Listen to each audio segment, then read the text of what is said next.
Ang daming coil. Yun. Ang dami na naman kaming gawa. Thank you po, Lord.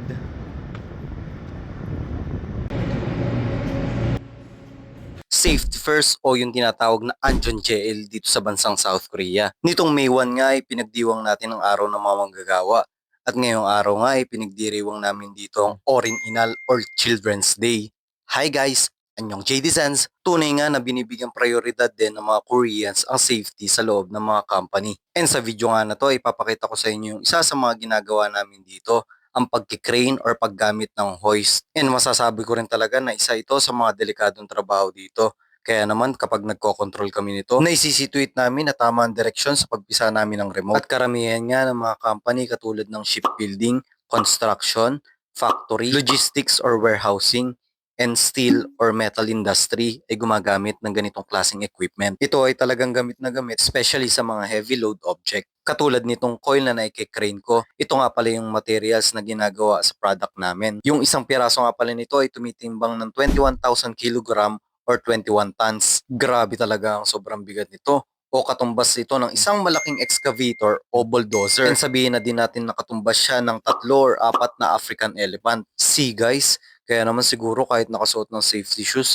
pagka nadanggil ka nito, nadaganan kahit dulo lang ng daliri ng paa mo, talaga namang pisa siguro. May iba't ibang weight capacity din nga pala ang crane na to. Merong 5 tons, 10 tons, and 30 tons. At ito nga yung pinakamabigat na kaya niyang i-carry dito sa company. And alam nyo ba dati guys, wala nga rin talaga akong ka-idea sa mga ganitong equipment. Dito ko na lang din siya na-discover. Kaya nga kapag ka magko-control ka nito, as much as possible, 1 meter away or mahigit pa ang layo mo dito para iwas din talaga sa aksidente. Kasi may mga napapanood din kami sa mga ibang social media na nadadaganan na aksidente na nagkokos ng pagkabali ng buto and malalang injury. Kaya sa mga kababayan nating isinasagawa rin yung ganitong klase ng trabaho, pagdodoble ingat po talaga tayo. Kasi sabi nga, 'di ba, accident is preventable kung talagang susundin natin yung mga safety rules sa loob ng company or nasa ang lugar man tayo, JD Sense. Kaya naman, sa mga kababayan nating may pamilya sa ibang bansa, marahil isang panawagan na rin ito na kumustahin natin yung mga kababayan natin o ating mga pamilya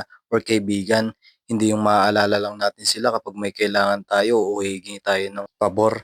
Kasi ang pagiging OFW ay talagang challenging, malayo sa pamilya, malayo sa kaibigan o sa mga taong nakakakilala sa kanila. Kaya kung isa ka nga sa nangangarap na makapagtrabaho dito, ihanda mo talaga ang sarili mo, emotional, physical, spiritual, and mental health. And sa mga pagkakataon ngang yay, marami-raming coil na rin yung naipark ko. Kasama ko nga pala dyan yung kwadyang name namin or manager. And baka nga rin pala ma-encounter nyo yung Korean word na songchang or invoice. Dati kasi nung pinapakuha sa amin ng panjang name namin yun, hindi ko rin talaga alam. Pero nung na-search ko, yung pala yung ibig niya sabihin. Invoice pala ang tawag doon. Sa pag-ooperate nga pala nito ay may 6 din pala kaming pinipisa. Sang or up, ha or down, dong or east, so or west, nam or south, and book or north. Hanggang dito na lang muna ulit guys. Maraming salamat sa panonood. And kung nagustuhan mo to, please don't forget to give this video a heart. Follow me for more. John Dave Celestial, always saying keep going to pursue your dreams. Nyong. Peace.